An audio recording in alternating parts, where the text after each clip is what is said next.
Acabou.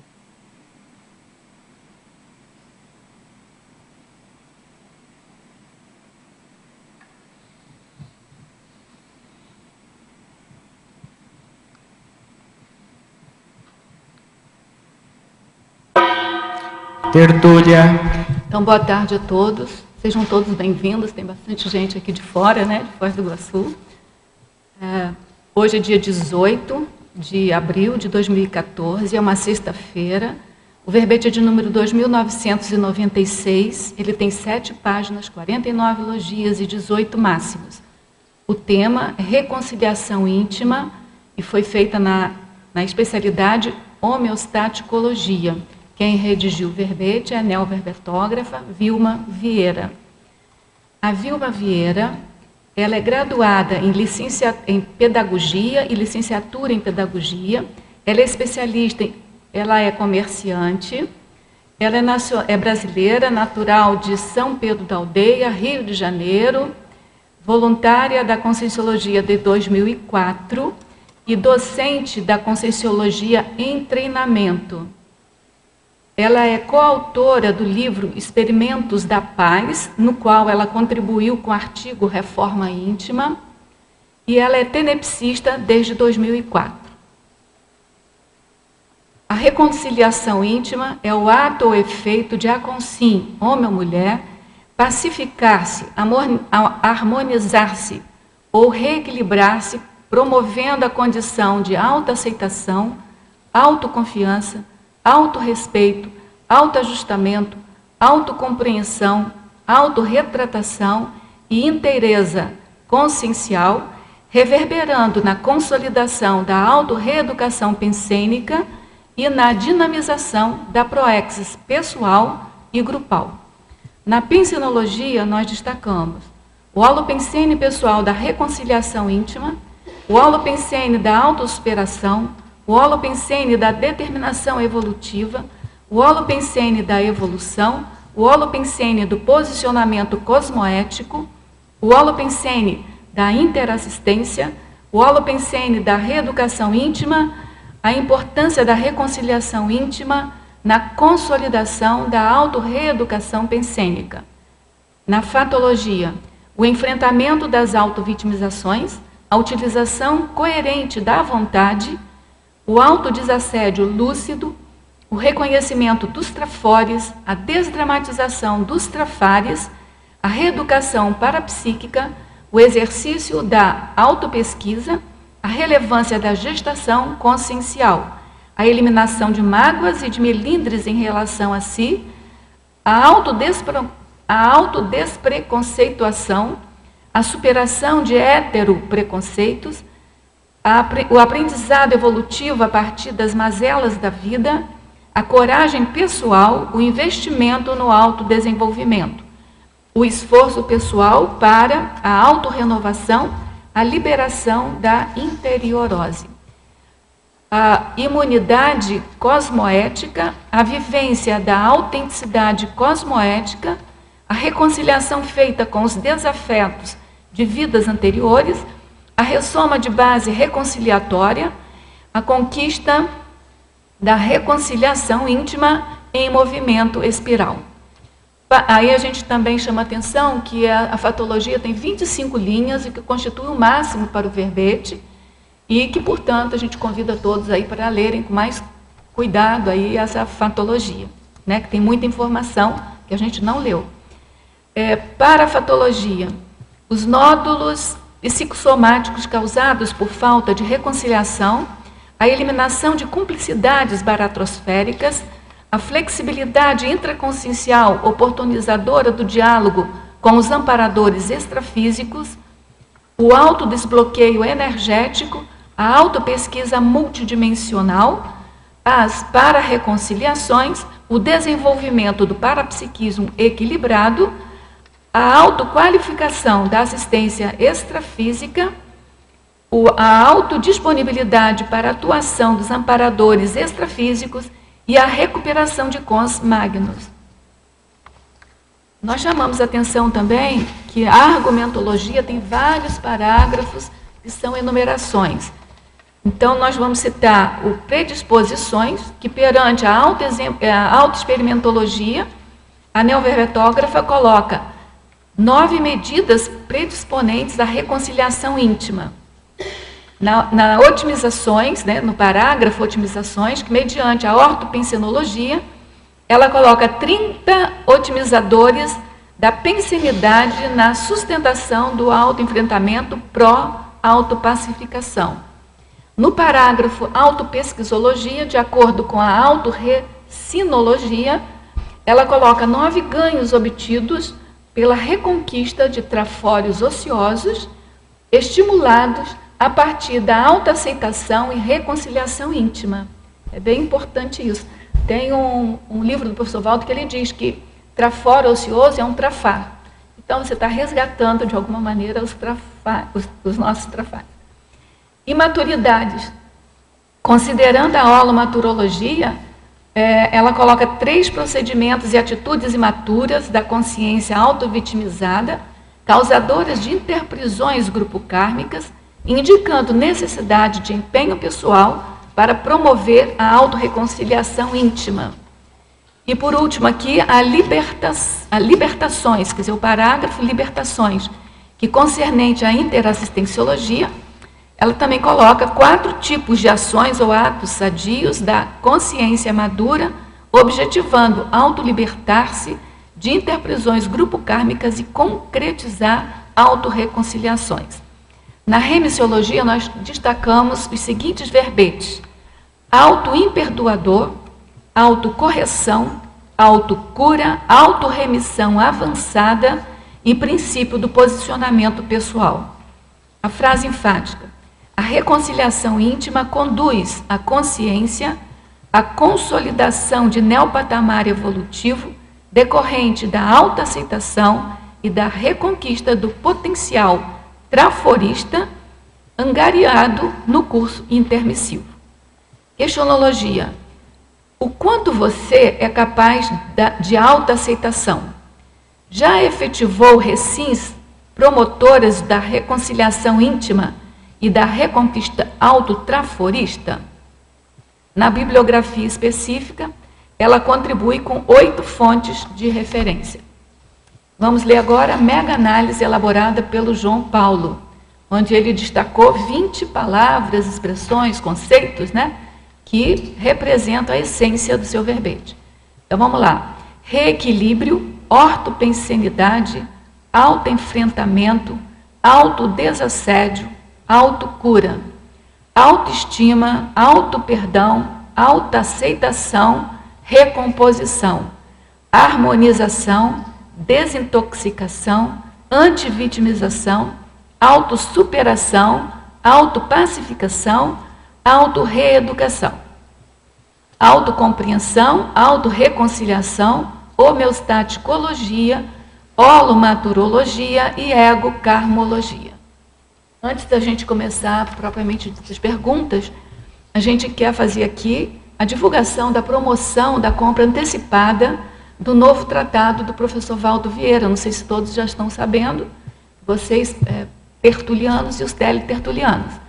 É o léxico de ortopensatas, tá? Que a gente está fazendo a seguinte promoção de compra antecipada. São 2 volumes e tem 20% de desconto. Então, quem comprar desde já, os 2 volumes saem de 340, eles saem por 272. E muitos aqui moram fora de Foz do Iguaçu, e para quem está como teletertuliano, a gente diz o seguinte: como o frete é pago, né, se você comprar pela internet, pelo Shop Cons, que daqui a pouco eu vou dar um endereço, que vocês podem comprar antecipado, pagar antecipado, depois faz uma programação de uma viagem aqui para pegar o livro, né? Melhor do que pagar o frete, vocês não acham?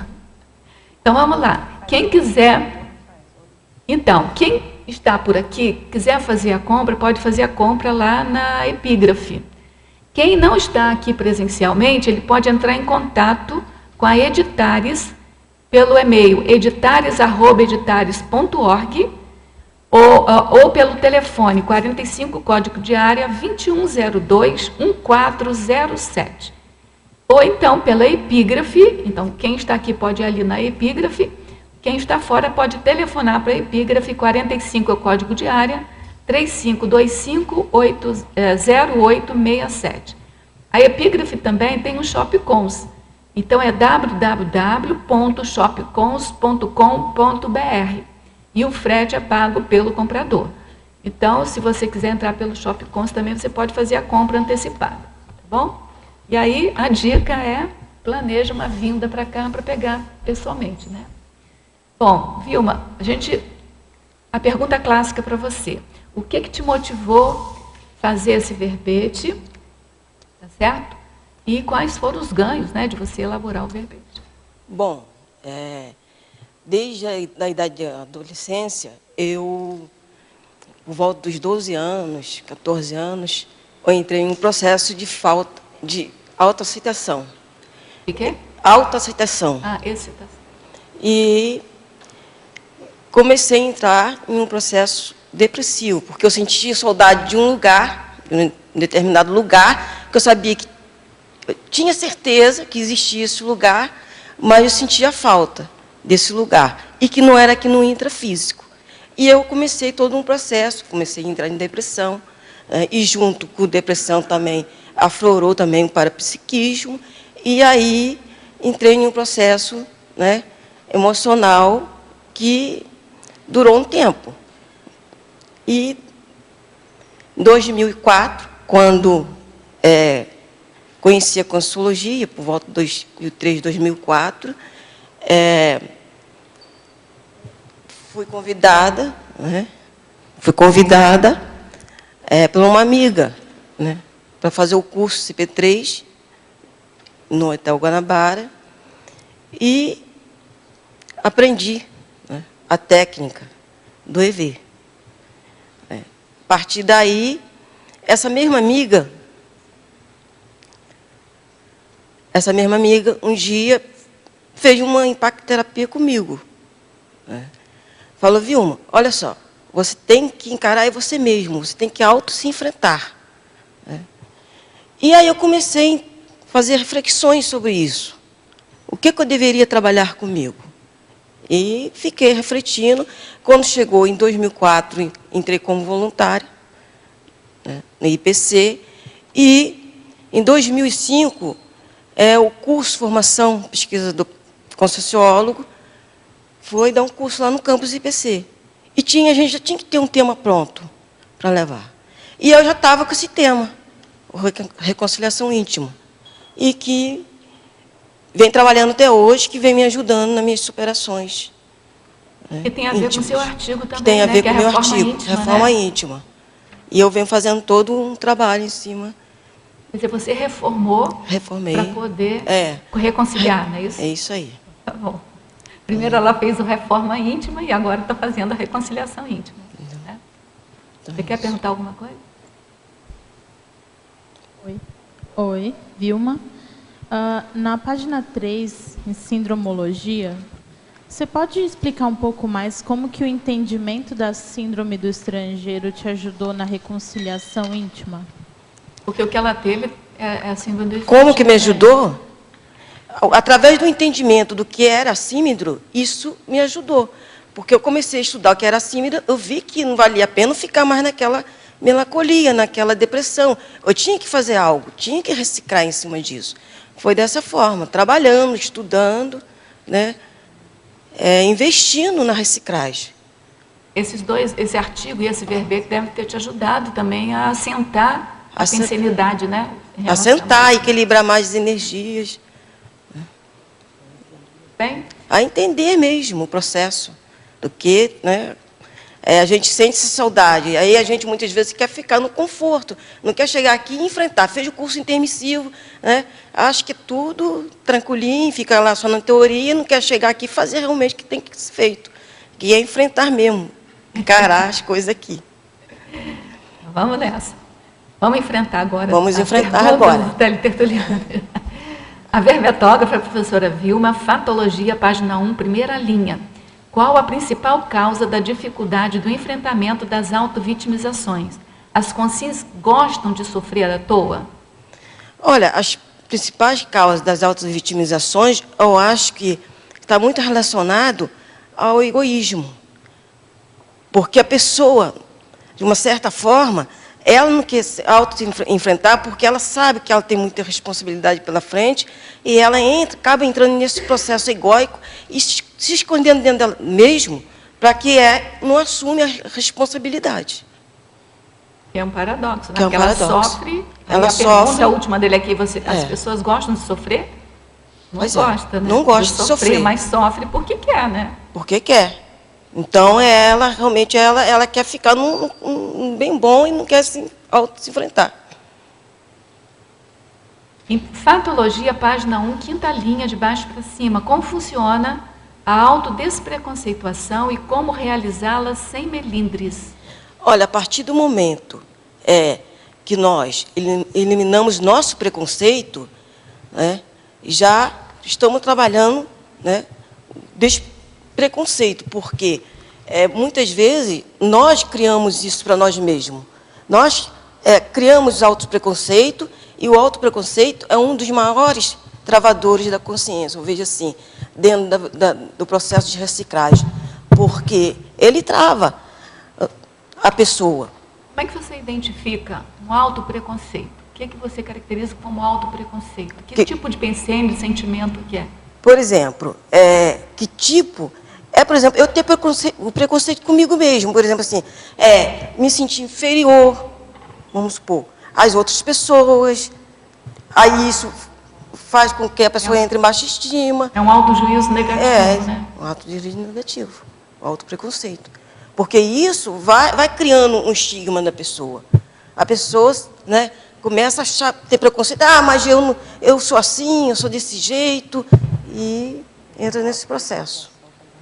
Em Fatologia, página 2, final da quinta linha, como colocar em prática o não decisório atuante em tudo o que fazemos? Por que temos medo de dizer não em muitas situações? Olha, esse não decisório é uma escolha. Você tem que se posicionar, decidir realmente o que você quer naquele momento. Vou dar um exemplo. Você está, por exemplo, sob uma pressão. Você tem que dizer esse não decisório e bancar esse não decisório. Esse não decisório eu coloquei foi num momento, foi num momento que eu estava sob pressão, porque na época desse momento que eu passei de depressão, eu tomava remédio, por exemplo, para dormir. E na época que eu conheci Consologia, eu assumi para mim mesmo, através do OIV, domínio das energias, não ia tomar mais remédio. Que não ia tomar mais remédio. Não iria tomar mais remédio.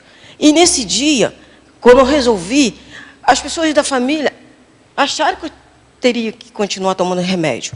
Aí, nesse dia, eu bati na mesa mesmo, decidi, não, eu não estou louca, eu não vou tomar mais remédio, porque eu já consigo me dominar. Eu estou fazendo curso, aprendi a técnica, agora eu consigo trabalhar as energias. Trabalhei 6 meses, né, eu EV 20 vezes por dia, e consegui realmente deixar o remédio de lado. Até hoje, eu não tomo mais remédio para dormir. Há quanto tempo? Tem 10 anos já isso. Tem um livro muito interessante que fala sobre essa questão do não, né? Que é Quando Digo Não, Me Sinto Culpada. Eu li esse livro, foi ótimo para mim, porque às vezes você diz um não, você se sente culpada por dizer não. Mas as pessoas que estão em volta de você te manipulam para que você se sinta culpado por dizer não. Para que você diga né? sim para fazer a vontade deles. Então é muito interessante. Assim, tem uma parte dele que é meio chatinha, mas assim, o início dele, a ideia dele é muito boa. Bom, essas 3 perguntas vieram de Lima para você, do Peru. Sim. Professora Vilma, Fatologia, página 2, terceira linha. Poderia aprofundar a troca de companhias evolutivas? Sim, a partir do momento em que nós vamos mudando a nossa pensanidade, vamos trabalhando positivamente, reciclando, a gente também vai mudando de companhia. Aquelas companhias doentes que ficavam se vitimizando e a gente junto com elas, naquela interprisão, essas companhias também vão sendo assistidas e vão sendo caminhadas. Em Parafotologia, página 2, final da terceira linha. Eliminação de cumplicidades baratrosféricas. Existe alguma maneira ou técnica que possamos utilizar para fazê-lo sem magoar a consim? uma vez que as mesmas estão infiltrados por toda parte, inclusive na família nuclear e grupo karma? Sim, essa eliminação de energia é através da nossa própria pensanidade. A partir do momento em que nós vamos trabalhando as energias, tendo energias mais qualificadas, então nós também estamos eliminando aquelas energias baratosféricas da nossa, né, psicosfera. E com esse tipo de pensanidade, nós vamos ajudando essas consciências e entrando nesse processo de... Então você acabou de dar uma técnica para ele, que ele pergunta por técnica, né? Técnica que possamos utilizar. Então, aqui você colocou da ortopensenidade o tempo inteiro. Sim. Né? Porque aí vai melhorando aquele holopensene ali e a tendência é melhorar. E, né, os laboratórios de autopesquisa também. Olha, no início da Consciologia, eu fiz uma maratona de laboratórios. Eu fiz 100 e poucos laboratórios, né, no campo IPC. Um que me ajudou muito foi o de mobilidade vídeo. Eu fiz uns 40 laboratórios. Em mobilidade? De mobilidade. Então, esse laboratório me ajudou muito, porque, inclusive, ajudou também a encaminhar essas consciências, né? Consciências. Essas consciências, né? E ajuda, por consequência, vai ajudando. Quanto mais a gente vai dominando as energias, mais também a gente vai assistindo essas consciências, porque a gente vai entrando no equilíbrio e contribui para que essas consciências também sejam... Agora, tem uma derivação dessa técnica que você colocou, uma outra coisa que é bem importante é o autoexemplarismo, né? Porque o autoexemplarismo, ele educa o outro também. Sem autoexemplarismo, acho que não tem nada consistência. Né? Agora, você não acha que, respondendo ainda um pouco a pergunta dele, que tem horas que você tem que esclarecer mesmo as pessoas? Ele fala assim, técnica que possamos utilizar para fazer eliminação dessa cumplicidade baratrosférica, né? Sem magoar a consim. Sem magoar? Sem magoar. É claro que você não vai magoar ninguém, mas assim, no seu posicionamento, e às vezes você tem que falar mesmo, você tem que eliminar o máximo possível a mágoa, mas tem horas que penso que seja até inevitável, né? Tem que eliminar, mas aí entra a questão da compreensão, da pessoa se colocar no lugar do outro, da empatia, né? Então, a pessoa, ela sentir o que o outro está sentindo. Eu entendo por aí. Porque quando fala assim, sem magoar o outro, estou fixada nessa questão, sem magoar o outro. Como é que você magoa o outro? Você magoa o outro sendo ríspido, sendo incompreensivo. Agora, você falar a verdade, não é você que está magoando o outro. O outro é que está se magoando. O outro que está se magoando. Quando a gente faz a tarefa... tem que fazer essa distinção, né? Quando a gente faz a tarefa do esclarecimento, a gente está fazendo para assistir o outro. Você não vai saber o que o outro... Agora, o outro vai entender. Se o outro se magoar, é porque realmente ele está precisando muito de ajuda, porque o problema não é comigo, é com a pessoa. Então, a eliminação de mágoas se dá no processo da pessoa com ela mesma. Ela eliminar, tirar essas feridas, esses mágoas, porque a gente sabemos que a mágoa só vai criar doenças. Porque isso aqui é bem ambíguo, sabe? Esse negócio de magoar o outro. Porque é claro que você não vai falar grosseria com o outro, nem fazer estupro evolutivo com o outro. A pessoa conversando. Mas você não é o único responsável pela mágoa do outro, né? O outro, se tiver essa sensibilidade, você não pode deixar de falar o que tem que falar. Agora tem que pensar, tem que ser com calma, tem que ser compreendendo, tem que mandar a pensenidade antes, fazer o autoexemplarismo. Eu vou dar um exemplo, por exemplo. O meu marido, por exemplo, ele não entende nada de Conscienciologia, é uma pessoa, né, que não entende nada, não quer saber mesmo, não participa de nada. E, por exemplo, de domingo, eu estou lá no meu quarto, no lugar lá, pesquisando, estudando, ele vai lá e liga na missa. Bota lá para ouvir bem alto a missa, para ver se mexe comigo. Mas eu tenho que compreender ele, porque ele não está no meu processo. Ele está naquele processo dele. Então, é nessa questão que eu vejo, de compreensão mútua. Entendeu? Se ele me respeita, né, se eu estou aqui, por exemplo, apresentando, então eu também tenho que respeitar ele, o espaço dele. Isso não vai interferir, então é um exemplo. Eu concordo com você. Eu acho que aí tem esse limite de não ultrapassar o limite do outro, né? Entendeu? Sobre essa questão da mágoa, professora, até mesmo às vezes o silêncio da gente magoa o outro, né? Pois é, você pode não estar falando nada, né? não tá falando Às vezes nada. magoa até mais, né? E também tem a forma, a gente tem que pensar Não está ligando para mim. E tem o oposto, às vezes você quer ajudar com a melhor intenção, mas a forma é péssima, né? Tem hoje estou me lembrando de vários livros que eu li aqui. Tem um livro que eu li também, que é assim, ó, os pais não são culpados pelas neuroses dos filhos. E isso você pode expandir para amigos, para qualquer... Então, assim, ele diz, lá ele se dedica, né, à tese da relação de pai com filho. Então, se o pai dá limite à criança, a criança pode entender que está sendo exagerado. Se não dá limite à criança, pode entender que está sendo largado, que não está... Então, essa coisa, cuidou, né? essa coisa que a gente cuidou. fala muito, tem que dar um limite à criança, tem que saber dar limite à criança. Por quê? A criança pode entender esse limite de uma maneira ou de outra. Ou Distorcida, né? É uma distorção. Ou como uma coisa má, né? Ou como um abandono.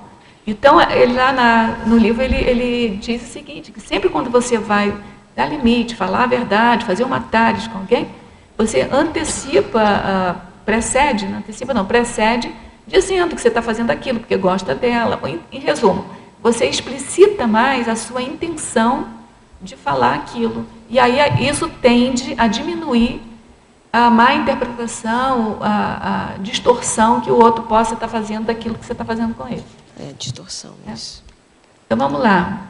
Professora Vilma, Definologia, página 1. A dificuldade de autoaceitação em geral está relacionado com os autotrafares, que temos vergonha, não gostamos e usamos mecanismos de defesa do ego ou queremos eliminá-los a qualquer custo, tornando-os maiores do que realmente são? Quer que eu pergunte de novo? Não, os trafares, eu vejo que a gente tem que desdramatizar os trafares. Quanto mais a gente dramatiza, mais crônicos eles vão ficando.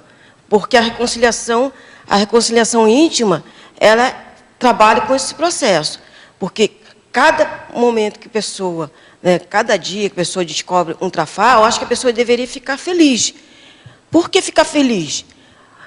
Para poder reciclar esse trafar. E não ela ficar se vitimizando com esse trafar. Então, seria a melhor forma de a pessoa trabalhar encarando esse trafar. Por exemplo, no meu caso, eu comecei a ver dessa forma, porque antes eu não via, eu ficava me vitimizando. Aquele processo do orgulho, o processo do egoísmo, então se escondendo, né, dos processos das minhas dificuldades, por exemplo. Então, eu comecei a encarar isso de frente. Por exemplo, vamos supor, eu tenho dificuldade, por exemplo, com português. Não falo corretamente português. Hoje eu estou aqui enfrentando eu estou adorando o seu sotaque, porque eu sou carioca também. Então, eu resolvi...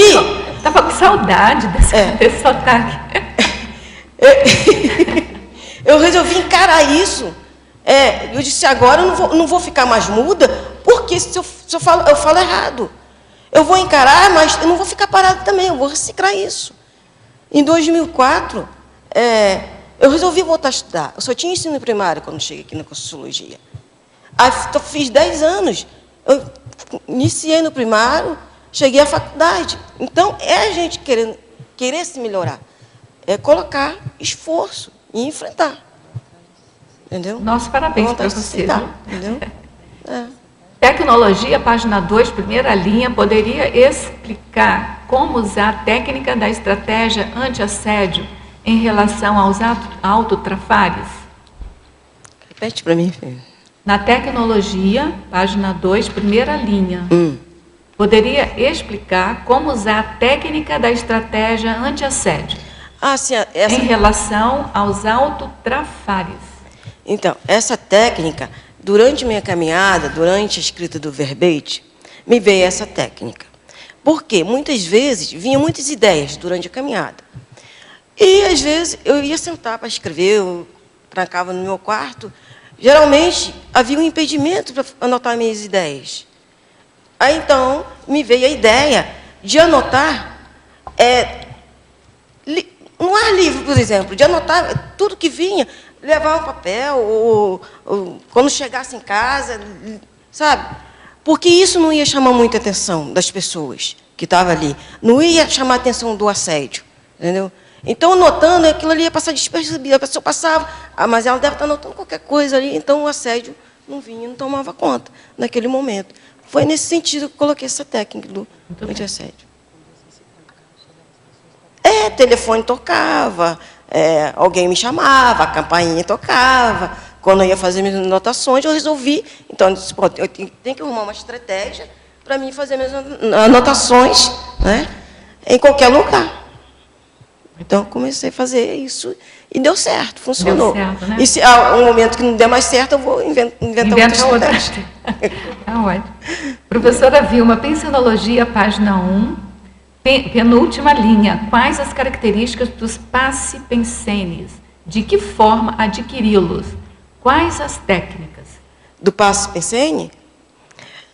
É você exercitar a sua autopensenidade buscando o autoconhecimento sobre a paz, né? Se dedicando, se esforçando e também eliminando aí os trafares bélicos. Então, é nesse sentido. Em Fatologia, página 1, quarta linha, poderia descrever como fazer o estudo diário e como conciliar com as exigências do corre-corre da vida diária? Esse estudo diário, a pessoa, no meu caso, por exemplo, você coloca um horário todos os dias e faz esse estudo pelo menos 2 ou 3 horas por dia, ou então, que seja 1 hora, mas que você dê a continuidade, que seja uma continuidade todos os dias, porque você vai criar um holo pensene de estudo no seu ambiente. Um hábito sadio de estudo. É muito importante. Eu vejo que o estudo é tudo. Porque sem estudo a gente acaba não entendendo. Muitas vezes, acontece comigo, às vezes a pessoa fala uma palavra, a gente fica boiando, fica viajando na maionese porque não entende. Ou seja, no estudo formal ou informal, acho que você tem que estudar todos os dias.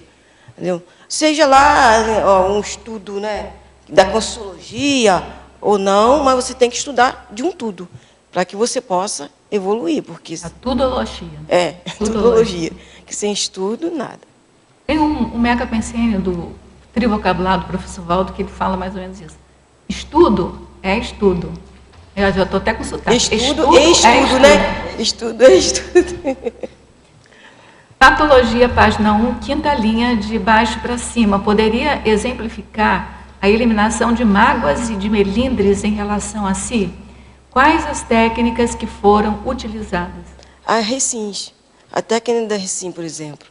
Então, essa técnica, a autodesdramatização, né, a técnica também, isso que está aí, por exemplo, da Recins, é você se voltar para você mesmo, você se aceitar como você realmente é, né, e procurar melhorar em cima dessa aceitação. Mas olhando, vendo a sua realidade, não ficar fantasiando. Não é se auto-aceitar e ficar no comodismo, na zona de conforto. É mudando devagar, mas sem se atropelar. Né? E a determinação. Você tem que ter determinação. Por exemplo, esses 100 e poucos laboratórios que eu fiz, eu levei isso em sequência.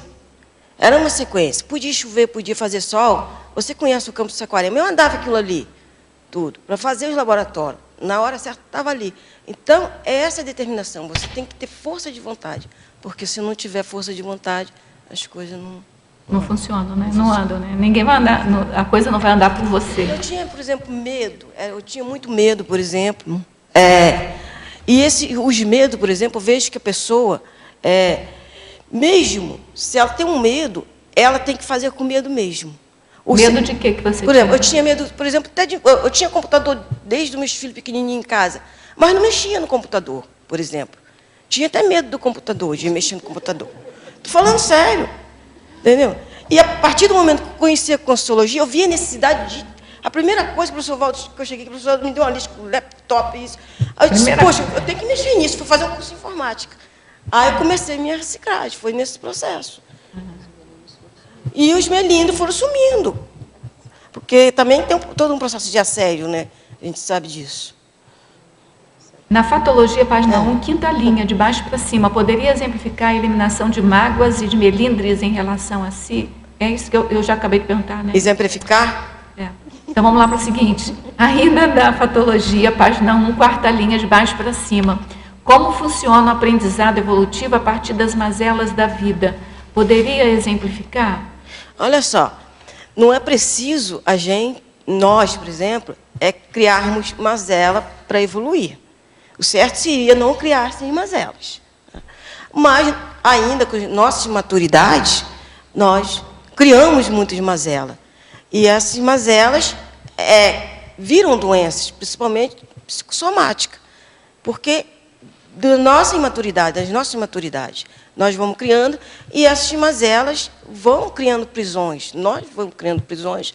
Então, a partir do momento em que a consciência, ela inicia, né, a sua autorreeducação, essas mazelas também elas vão sendo eliminadas, porque você vai ficando, trabalhando sua autopenscenidade, vai tendo uma rigidez pensênica, já não tem tantas intrusões, né?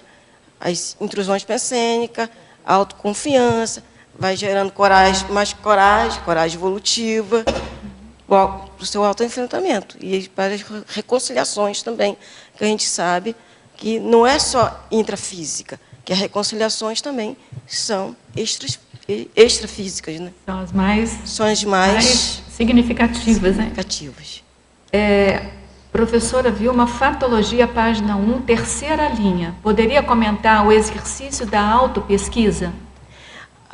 Isso aí, a importância, eu vejo assim, que a importância da autopesquisa, eu vejo que a autopesquisa, a consciência, ela não evolui sem autopesquisa, porque é a pesquisa de si próprio, é o autolaboratório da consciência. Eu acho que, diariamente, nós temos que estar nos autopesquisando diariamente, investindo em nós mesmos, na nossa evolução, né? Isso vai crescendo, porque sem autopesquisa, como que nós vamos autodescobrir a nossa realidade consciencial, por exemplo, né?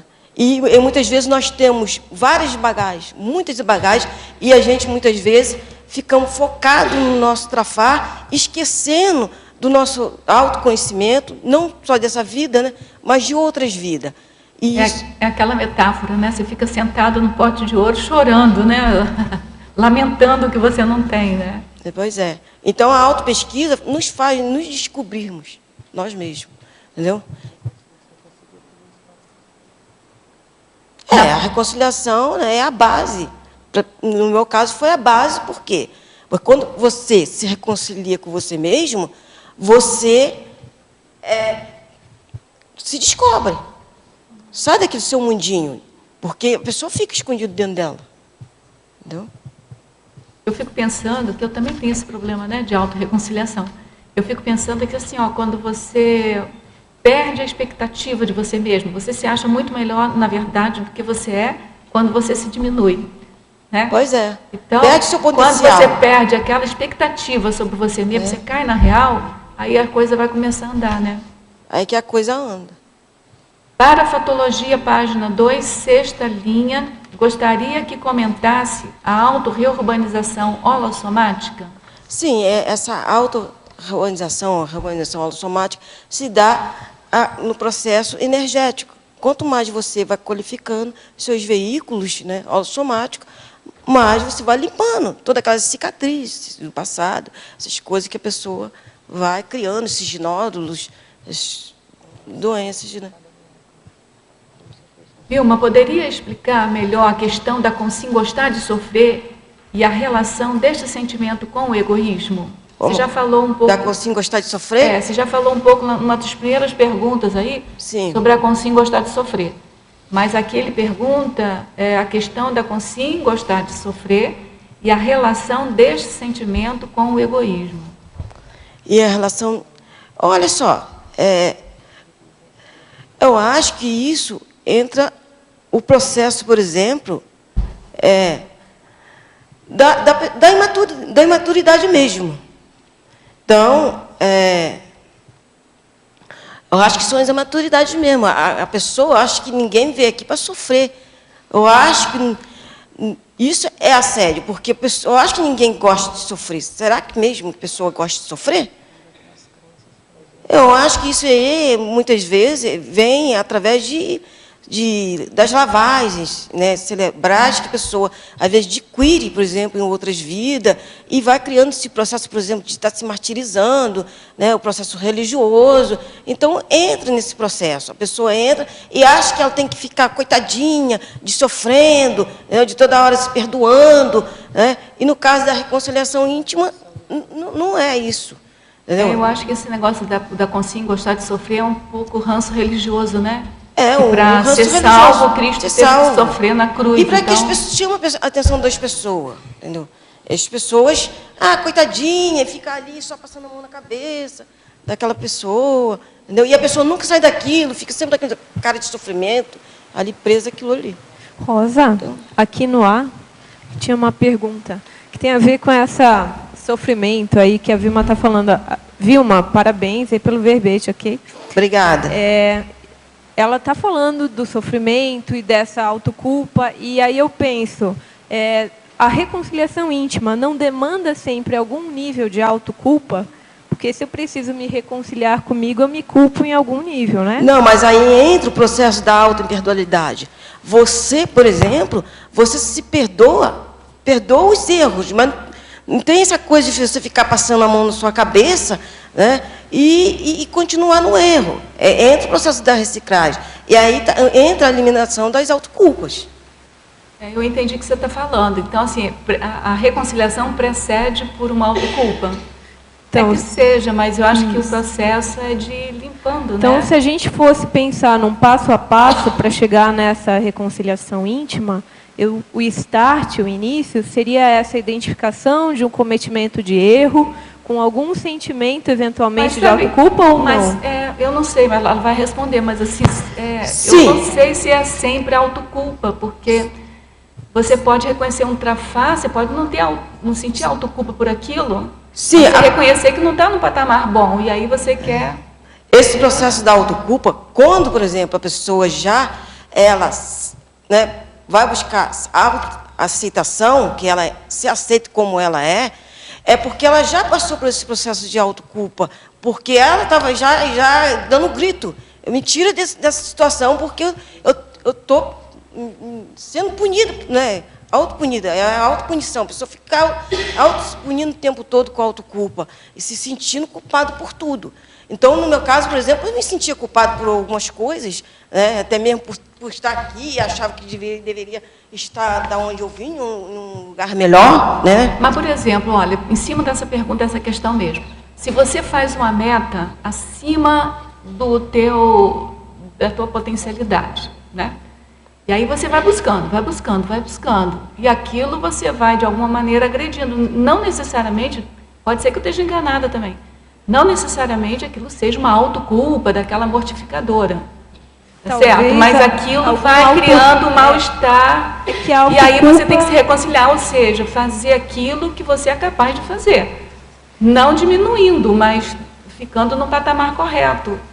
Eu não sei, a gente está discutindo para ver se sempre tem uma autoculpa antes. A impressão que me dá é que não. Pode ser que a autoculpa tenha lá essa conotação religiosa, mas sempre tem algum sentimento de derrota em algum nível, de um erro, de uma impropriedade, de uma imaturidade. É maturidade, entra o processo da baixa estima, da autobaixa estima. Então, a pessoa começa a se sentir inferior e ela começa a se sentir culpada, porque, às vezes, ela quer fazer algo que ela no fundo, ela sabe que tem potencial para aquilo, né, mas ela não consegue sair daquela prisão que ela se encontra. Então, ela começa a se sentir culpada também. É nesse sentido. Você quer ver, eu estou pensando aqui de uma outra situação, por exemplo, uma pessoa que é workaholic.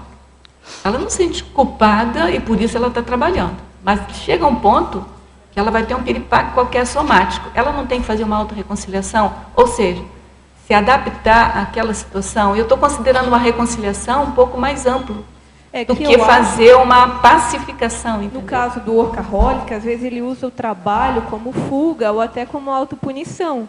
E aí, efetivamente, é um processo intrínseco, talvez não consciente de autoculpa, mas se a pessoa se autoflagela dessa maneira, com excesso de trabalho, ela precisa se reconciliar com ela mesma, né? Então, sempre tem eu não alguma sei autoculpa se... de alguma maneira. Não sei, por enquanto é o que eu não sei se o workaholic que eu estou falando é esse que a pessoa não precisaria de estar trabalhando e vai lá, vai trabalhar. Pensando assim, numa situação que a pessoa vai se envolvendo, entendeu?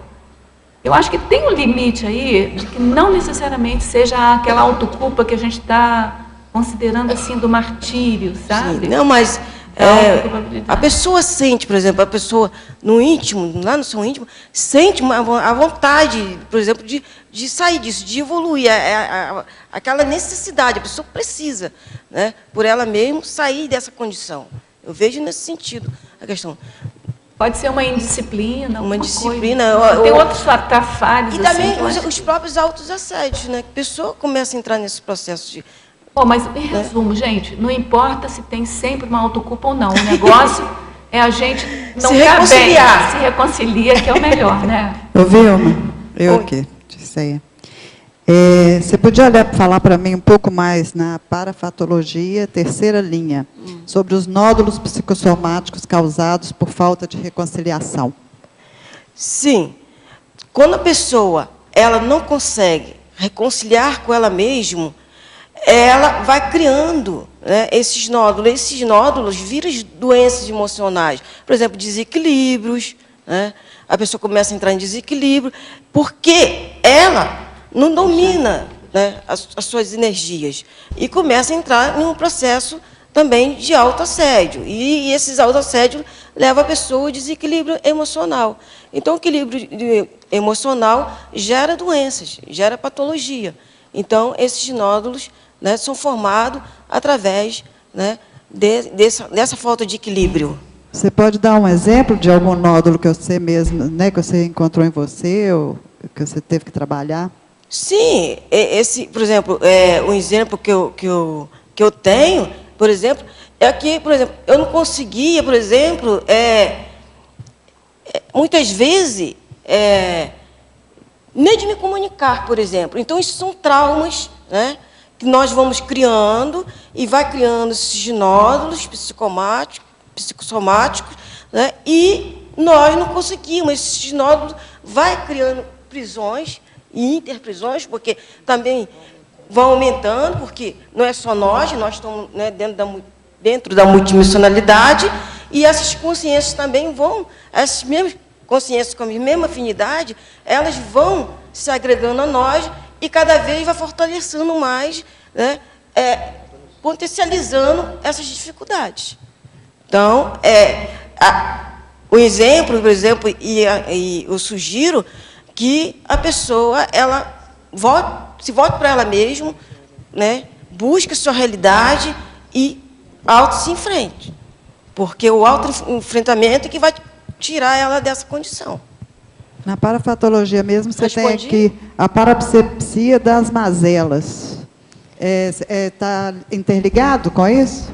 Está interligado, porque a parapsepsia né, o processo aí da limpeza, vai tirando todo, né, aquela sujeira, né, a cirurgia, né, tira tudo, limpa, para poder a pessoa ir sentindo, né, mais autoconfiante. Também entra o processo da autocura, que a pessoa vai se limpando. Quanto mais ela vai se limpando, mais ela vai, né, resgatando a sua realidade e a sua profilaxia, né, energética. Então, assim, eu respondi? Vilma? Oi. Aqui no ar, Ângela. Minha querida, eu gostaria de saber de você em relação ao... Qual foi o trafor que você identificou e que você está colocando em execução a partir dessa reconciliação íntima? E parabéns aí pelo verbete. O trafor foi a determinação. Você, sem determinação, por exemplo, no meu caso, eu acho que se não tivesse determinação, eu não teria chegado, por exemplo, aqui hoje, para estar apresentando esse verbete. Mesmo assim, a gente enfrenta várias coisas, dá frio na barriga, mas vamos lá, vamos enfrentar, gente. Vamos apresentar verbete. Então, é nesse sentido, a determinação. Enfrenta a chuva, né, turbulência, mas chega até aqui. A chuva é para limpar o caminho. Para limpar o caminho. Então, é nesse sentido. Ô, Vilma, aqui na fatologia, na 5ª linha, de baixo para cima, na 2ª página, você podia falar sobre a autorretratação pública desassediadora? Sim, essa autorretratação eu vejo assim. Se a pessoa, por exemplo, ela gerou um conflito com alguém publicamente, né, busque se reconciliar naquele momento com a pessoa, busca ser sincera, busque ser real com a pessoa. Não, eu errei, né, se for possível, peça até desculpa, mas faça essa retratação, faça a busca, né, vamos dizer assim, pública, sem essa coisa de ficar guardando. Porque quando você guarda, você leva para casa, isso também gerando os nódulos psicomáticos com você. Porque você está guardando, você vai criando raiva da pessoa, e isso não fica bem nem para a pessoa, nem para o outro, né, que se sentiu ofendido ou se sentiu magoado, no caso. Então, é nessa condição. Procure fazer a reconciliação. Mesmo se você não tiver condição, vamos dizer, oralmente, mas jogue bastante energia, né, faz através dos seus pensene, da projeção, ou através da TENEPS, quem faz TENEPS, mas faça. Não deixe de não fazer. Eu também considero isso não só uma magnanimidade, mas é uma questão de inteligência. Não. Porque se você deixar o outro pensenizando alguma coisa contra você, aquele pensene do outro também vai te fazer mal. Vai te atrapalhar. É por inteligência, você vai lá e limpa aquilo, né? E atrapalha mesmo. Às vezes atrapalha a pessoa num processo, no seu próprio trabalho, durante o dia. Vê a pessoa, poxa, eu estou hoje toda enrolada aqui. Às vezes o outro pensando mal de você, entendeu? E a gente também. E a gente também. Enquanto você não faz a reconciliação, vira e mexe, você está com aquele pensene que parece inofensivo, entre aspas, aquilo pode estar afetando a outra pessoa, certamente vai estar, né? Às vezes tem uma repercussão maior do que você consegue imaginar. É isso aí. Ô, Vilma, Então, oi. na página 2, em parafotologia, na 10ª linha, a aparatares dos parapreceptores extrafísicos. Você poderia falar um pouquinho? Sim, posso. Essa paratares, tanto, né, nós conscientes como amparadores no extrafísico, nós, quando estamos no extrafísico, nós podemos estar nessa condição de amparadores, orientadores, e fazer tares. Muitas vezes, por exemplo, aqui eu falo assim, né, como vocês estão vendo, mas quando chego no extrafísico, por exemplo, eu já me peguei dando aula assim, sabe? Falando abertamente, sem essa coisa, essa prisão. Puxa, isso é muito bom, né? A gente fazer tares dessa forma. Então, bastante esclarecedora. Então, eu vi assim, que nós nos condicionamos muito aqui ainda, né, no intrafísico, se sentindo inferior mesmo, se colocando num lugar de inferioridade. Então, essa paratares. Agora, na página, na 6ª linha, para a patologia, a autorreurbanização holossomática. Eu já falei um pouco, né, a questão mesmo da limpeza dos veículos, né, holossomáticos, que a pessoa vai limpando através da reciclagem, através das reconciliações. Então, ela vai tirando todas aquelas impurezas que ela trouxe, criou para ela mesma. Então, é nesse sentido. Professora Vilma, patologia, página 2, 6ª linha, de baixo para cima. Poderia exemplificar sobre a acalmia do domínio das emoções exacerbadas? Sim, essa acalmia das emoções. No meu caso, eu adquiri, por exemplo, com técnicas, fazendo bastante laboratório. Porque se a pessoa tem um emocionalismo muito exacerbado, ela não consegue nem ter discernimento. Ela não consegue organizar a sua pensanidade. E a acalmia, essa acalmia, nos dá a autopacificação, nos traz harmonia, equilíbrio, trazendo essa acalmia pensênica. Essa acalmia pensênica, né, a gente, é através, né, de técnicas. Por exemplo, a TENEPS, por exemplo, vejo que a TENEPS também me ajudou muito nesse processo de acalmia pensênica. é você fazendo assistência, o trabalho de interassistência e das técnicas mesmo, da determinação e da reciclagem. Essa segunda pergunta aqui você já respondeu, mas não sei se tiver alguma coisa que você queira complementar, é sobre a autorretratação pública desassediadora. Ficou alguma coisa que você quer complementar ou não? Eu vejo que essa retratação pública, né? Autorretratação pública desassediadora. Eu vejo assim que o autodesassédio está muito ligado, né, à retratação. Entendeu? A outra pergunta é sobre elucidar, na página 2, fatologia, página 2, penúltima linha, poderia elucidar a ressoma de base reconciliatória? Sim.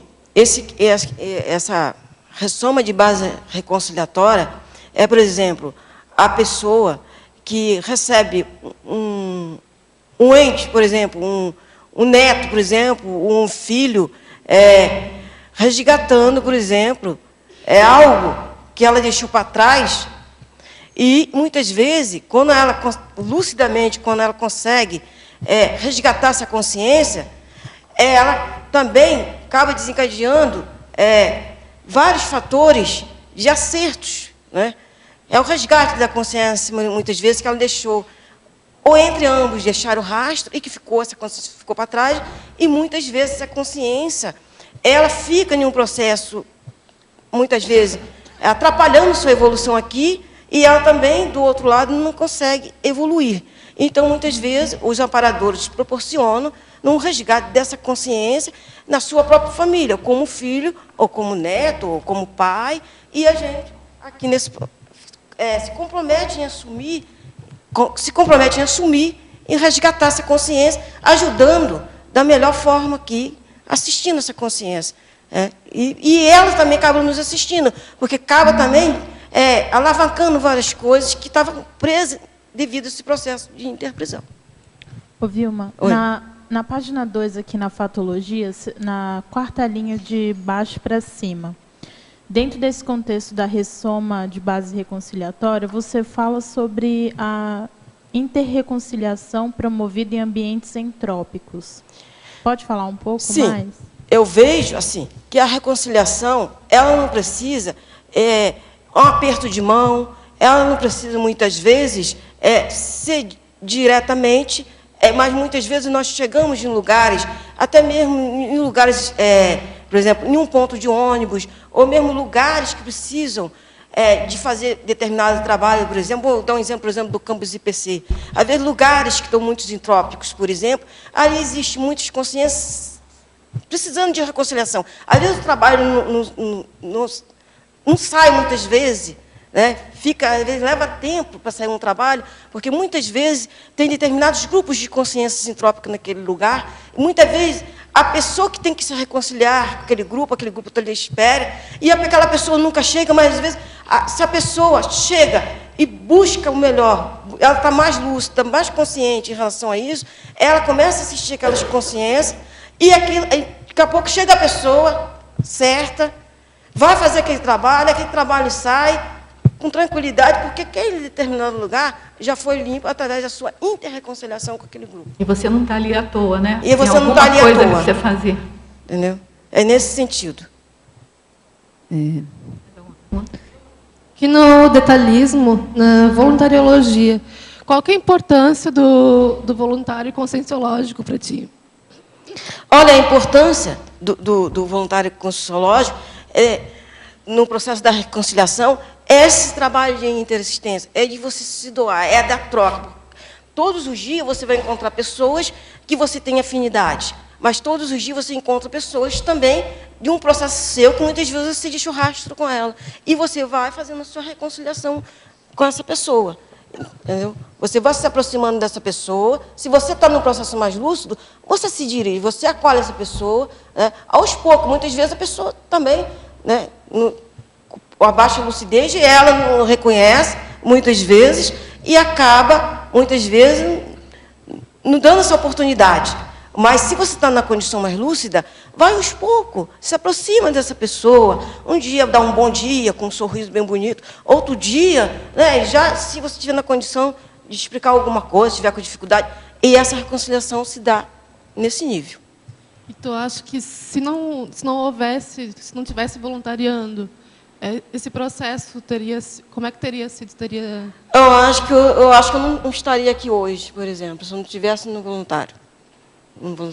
Eu acho que o voluntariado ele fortalece. Ele fortalece essa coisa da meta mais geral, né? Porque você também tem troca de experiência. Você aprende, mas você ensina, entendeu? Todos os dias você está aprendendo, que seja com a mínima coisa, o mínimo detalhe você está aprendendo. Se você tiver voltado com olhar, com detalhismo, você aprende. Até com o erro do outro você está aprendendo, todos os dias. Não é para edulcorar a coisa, né? Porque existem problemas entre voluntários, não é isso? A gente não está dizendo que é tudo mais de rosa, não.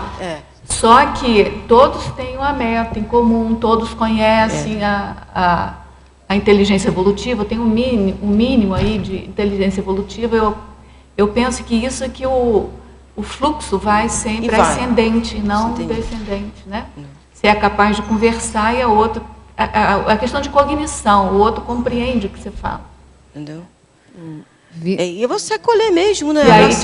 E aí te alimenta uma necessidade que você tem de conversar sobre determinadas coisas, né? Que estão com os mesmos objetivos. Que têm os mesmos objetivos. Agora, isso não quer dizer que seja fácil a lida diária, porque cada um de nós tem o seu trafar. Não é fácil, gente. Por isso mesmo, o trafar tem que ser desdramatizado.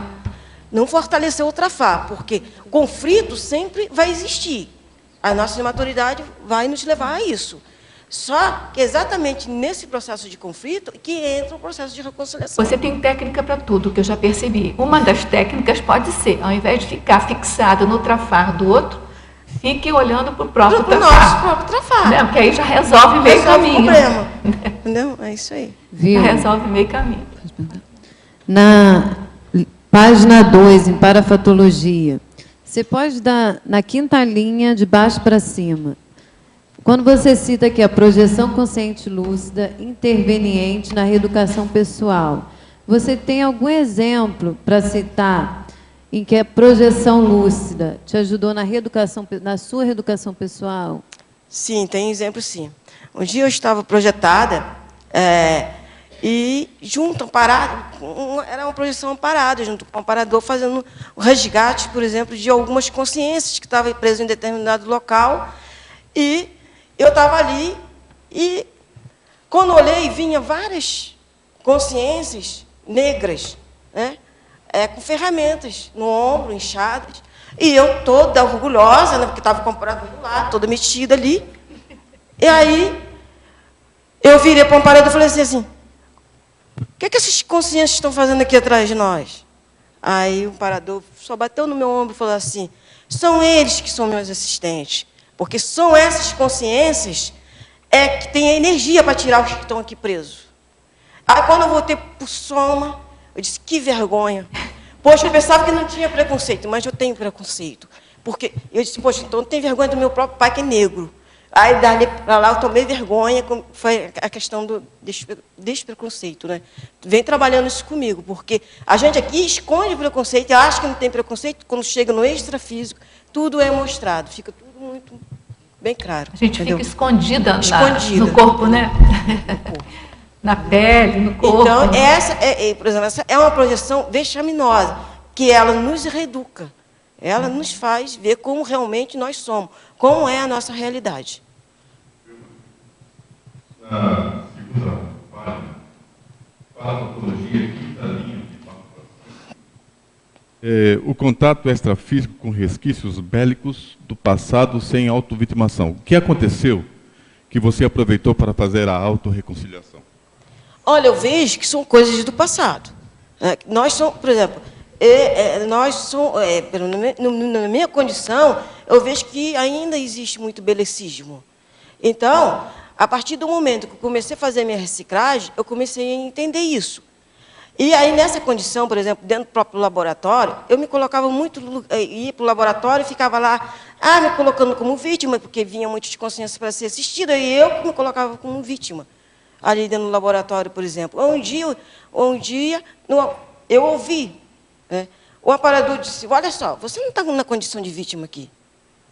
Você já está na condição de você assistir essas consciências, porque não é você que é vítima, são essas consciências. Aí me mostrou aquelas consciências muito sofredoras, disse, poxa vida, eu tenho que ter uma vergonha mesmo na cara e começar a assistir. Daí em diante, eu comecei a melhorar e comecei já a sair desse processo e assistir essas consciências, ajudando mesmo, mudando a minha postura pensênica em relação a esse traço, né, bélico, porque não deixa de ser bélico. A autovitimização é um traço que tem a ver com o belicismo. Entendeu? É o contraponto. Bom, em Parafatologia, página 2, final da 6ª linha, poderia citar uma experiência pessoal relacionada com os resgates extrafísicos? Você acabou de falar uma experiência aí. Repete, pode. Falar de uma experiência pessoal sua relacionada com os resgates extrafísicos. Então, é nessa condição de você resgatar. Pois acabei de colocar, a experiência, por exemplo, de você, no extrafísico, estar junto aí na assistência, por exemplo, a TENEPS, né? É uma excelente ferramenta, um aporte para isso, de você estar resgatando as consciências, fazendo a reconciliação com essas consciências. A TENEP, por exemplo, eu vejo como um dos maiores aportes, né? Que não tem fronteiras. Você não tem como você fazer TENEP se você não se reconciliar. Já pensou, por exemplo, eu tenho lá, um grupo lá da Grécia, por exemplo, que eu guerreiei no passado com esse grupo. Esse grupo chega na minha TENEP. Como que eu vou assistir esse grupo se eu ainda estou cheio de mágoa, de raiva, ali com esse grupo? Não tem fronteira, TENEP não tem fronteira. Então, a pessoa que faz TENEP, ela tem que estar se reconciliando. Às vezes não é raiva nem mágoa, é orgulho de ter lutado lá, de ter sido um espartano, né? Então, entra o processo da pacificação, da autopacificação, e essas eliminações bélicas que nós trazemos, que nós achamos que hoje está tudo bem, que somos bonzinhos, que somos bem pacíficos, e ainda temos que andar muito, fazer muita caminhada para chegar a essa pacificação. Olha, você antecipou a outra pergunta, que a outra pergunta fala sobre resquícios bélicos, e seu exemplo aí foi sobre isso, né? O contato extrafísico com os resquícios bélicos do passado sem autovitimização. Esse resquício bélico, a gente reconhece eles também no dia a dia. Basta alguém dizer assim, que você é feio, ou você já está agredindo a pessoa, já daqui para lá está jogando energia bélica na pessoa. Então, são resquícios nossos ainda, que nós trazemos de outras vidas. Entendeu? Gente, olha, se tiver alguém querendo fazer pergunta, eu estou fazendo pergunta aqui, mas vocês podem fazer também, tá? Professora Vilma, Parafatologia, página 2, penúltima linha. Poderia aprofundar a autodisponibilidade para a atuação dos amparadores extrafísicos? Sim, essa disponibilidade também tem a ver com a TENEPS. Eu vejo, por exemplo, pessoa que faz TENEPS. O amparador está disponível 24 horas para fazer TENEPS. Né? São 24 horas o amparador ali do seu lado. Mas será que eu estou disponível para o amparador fazer assistência? Na verdade, ele não fica as 24 horas te esperando, né? Ele tem aquele horário de contrato ali, ele vai lá no horário. Mas será que nós estamos disponíveis? Será que, por exemplo, no caso, por exemplo, de energias entrópicas, que você chega no ponto do ônibus, e ele está cheio de consciências, você entra no ônibus, as consciências entram com você ali para ser assistida. Será que você tem essa disponibilidade? Será que... Aí tem uma coisa interessante da gente pensar mesmo, né? Entendeu? O amparador não está disponível e, ao mesmo tempo, ele está onde precisa da assistência. Então, você chega no ponto de ônibus. Se você se predispõe a fazer assistência, aquilo faz um rapport imediato com o amparador e aonde ele está, ele pode, pela taquirritmia dele, ele pode atuar com você. Então, né? E aí é onde entra o processo da disponibilidade. Eu acho que nós, como entramos no processo de fazer assistência, nós temos que estar disponível para fazer assistência, mas com lucidez, com discernimento, né, com equilíbrio, né, e saber como fazer assistência. nesses momentos. Trabalhar com... Né? Veja nesse A gente tem que estar predisposto mesmo. Predisposto. Bom, em sinergismologia, página 2, última linha, poderia falar sobre o sinergismo das recins contínuas? O que são as recins contínuas? As recins contínuas de você trabalhar intraconsciencialmente todos os dias, a sua autopensanidade, né, fazendo recins intraconscienciais todos os dias. Por exemplo, veio um pensamento negativo, que quer deixar você naquela mesma condição anterior. Então, você vai trabalhando esse processo. É um processo contínuo. E também é um processo de reconciliação íntima contínua, porque a reconciliação íntima, como eu já coloquei anterior, a cada trafares que você descobre, é um processo de reconciliação íntima com você mesmo, de autoaceitação, para que você recicle esse traço fardo seu. Então, são recins contínuas nesse nível.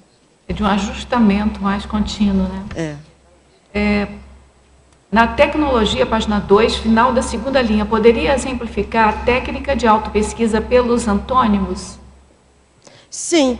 Essa técnica, ela se dá, por exemplo, você pega seu trafar, aqueles trafares bem, né, vamos dizer assim, dramáticos, né? Por exemplo, orgulho, vaidade, inveja, e você vai fazer uma lista, você vai fazer, né, definição, a sinonímia e antonímio.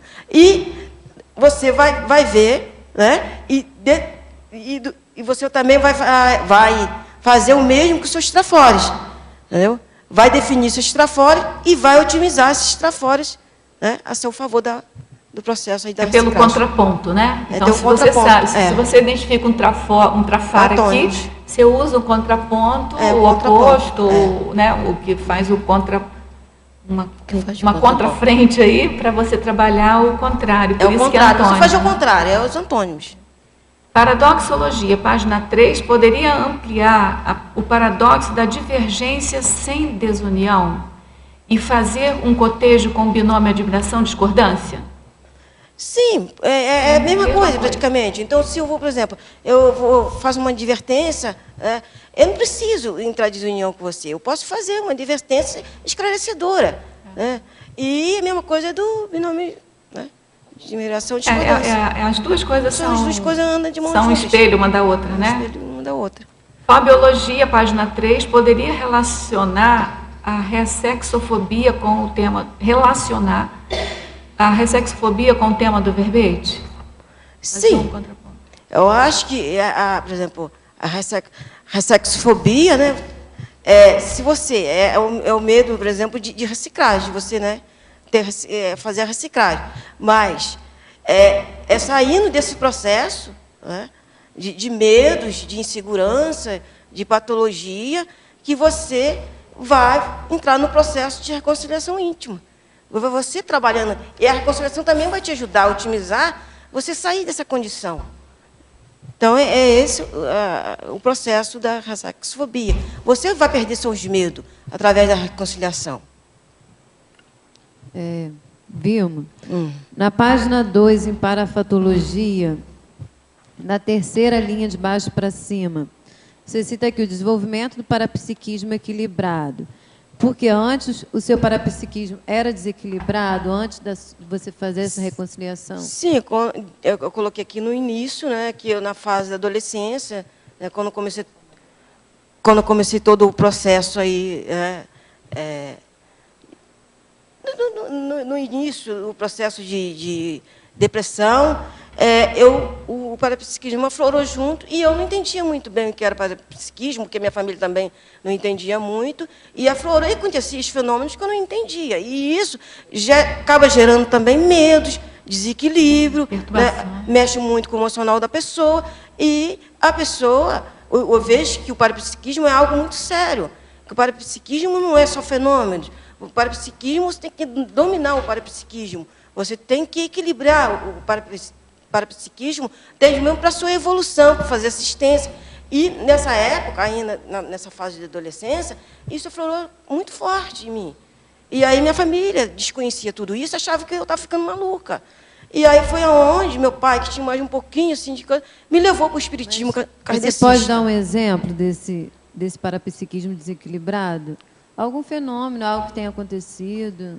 Sim, posso. Por exemplo, o processo de muitos consciências, que eu via muitos consciências, e aí eu ficava ali, às vezes fazia orações para essas consciências, mas só viciava as consciências. Cada dia que eu orava mais, elas ficavam mais próximas de mim. Entendeu? Em vez de encaminhar, as consciências ficavam ali, porque elas...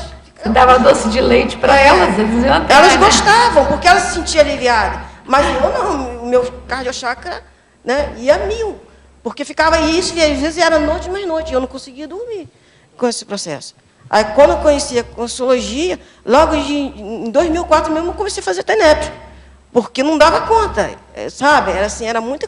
Hoje não, hoje, né, já é outro nível. Já está equilibrado. Já está mais equilibrado. Então, o processo de consciência foram caminhados. Né? Vilma, Mas...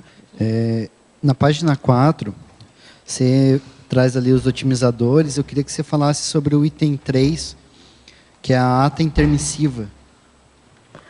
Sim, essa ata intermissiva são registros, né, de cursos intermissivos que a pessoa, ao ressumar, ela traz, e são registros atualizados. Por exemplo, se você acessa seu curso intermissivo, você vai trazer, por exemplo, vai acessar ideias, por exemplo, de ponta. Então, são registros, são atas que você lá no seu curso, durante suas disciplinas, você assume um compromisso, é um documento que você registra, né, um paradocumento, você registra e, muitas vezes, você acessa, por exemplo, um neologismo, por exemplo, que você vai desencadear várias coisas. Né? Então, isso que está aí, você, estando aqui mais lúcido, você tem condições, muitas vezes, de acessar essa ata intermissiva. Aí, ali Só para entender melhor, essa ata, tudo bem que você tenha feito lá, mas aqui, para você materializar ela, você tem que registrar tudo que você lembra, é isso? Sim, tudo que você lembra, todo aquele registro de ponto que você registrou, que ficou lá, documentado aí lá. Aí você registra aqui são recuperações de cons, acesso, né, os neoconceitos, vamos dizer assim. Aí, ali na página 5, você fala sobre autopesquisologia, tem uma listagem de 9 itens, né? Sim. Aí tem o último lá, que é revalorização dos conceitos do curso intermissivo. Aí você fala do empreendedorismo proexológico. O que você poderia trazer aí para a gente? Do empreendedorismo? Não, da revalorização, né, dos conceitos do curso intermissivo. E aí você relaciona ali com o empreendedorismo, né? Sim, eu vejo que, por exemplo, quem, por exemplo, acessa esses neoconceitos, né, de cursos intermissivos, ele investir nesse empreendedorismo proexológico, que tem a ver com só proex. Então, se você acessou, isso que está aí, você vai colocar isso em prática, que são os neoconceitos, que são as ideias relativas aí, vamos dizer assim, de ponta. Né? Escrever artigo, fazer gestões, tudo isso, você colocar em prática. Ali você diz revalorização. Então, até certo ponto, a pessoa desvalorizou... Não, no meu caso, por exemplo, isso é uma experiência pessoal, por exemplo, eu tinha tudo, eu vejo que eu, por exemplo, no início, eu tinha todo esse processo, mas não passava despercebido, eu não dava valor para isso. E a partir do momento em que eu fiquei mais lúcida, eu comecei a colocar isso em prática, a escrever, a exercitar esses neoconceitos. Entendeu? Mas nesse sentido que é revalorização. Mas o que você acha, assim, que... Agora eu vou entrando mais na casuística, mas o que prejudicou para você não valorizar? Assim, em tese, você já tinha mais percepção, já estava mais lúcida por extrafísico desde pequena? Mas era questão ainda do parapsiquismo. Porque o parapsiquismo, como eu já falei, não é só fenômenos. Você tem que voltar para você, o parapsiquismo, no detalhismo das coisas. Porque aconteciam os fenômenos, vinham as informações juntas, às vezes vinham em bloco, mas eu ficava muito focada no fenômeno. A partir do momento que eu passei a focar nas informações, né, não quero dizer que a gente não tem que estudar os fenômenos. É necessário um estudo completo. Mas a informação, eu vejo sim que, no meu caso, está resolvendo. Eu comecei a colocar em prática, a minha auto-organização pensênica, começou a ficar mais organizada, mais, entendeu, desencadeada, esse processo. E realmente o conteúdo é mais importante do que a forma, né? Do que a forma. Porque, eu não sei se você estava aqui desde o início, mas quando conheceu a Conscienciologia, já tinha um tempo já andado, e foi ali que ela começou a reavaliar, revalorizar esses processos todos do curso permissivo. Até então, o parapsiquismo era um entorno, é um estorvo, entendeu?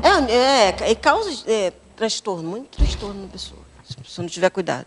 Professora Vilma, Autopesquisologia, página 5, qual a relação da reconciliação íntima com o item 1, abertura laringochacral aumentada, e também com o 3, a sociabilidade grupal expandida?